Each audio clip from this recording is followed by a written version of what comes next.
Au cœur de l'ancien lit de la Somme, là où l'eau et la terre se rencontrent, se déploient les ortillonnages d'Amiens depuis plus de 700 ans.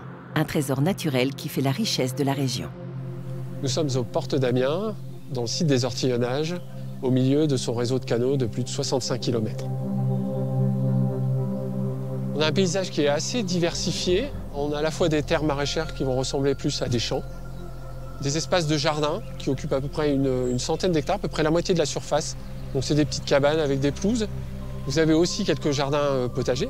Et le reste, c'est des espaces qui sont boisés avec des saules, des peupliers, et puis quelques surfaces de marais avec des étangs. On trouve une faune et une flore comme celle des autres marais de la Somme, plus par petites touches. Les ortillonnages sont uniques au monde. Vous imaginez, on a un site de 160 hectares, et tout ça au milieu d'une ville de 160 000 habitants. Et ce que nous avons en projet, c'est un livret de l'usager, on l'a appelé comme ça. Et dans ce livret, les usagers trouveront un certain nombre de conseils et de rappels, et notamment un qui est important, qui est de ne pas utiliser de produits chimiques aux abords des eaux.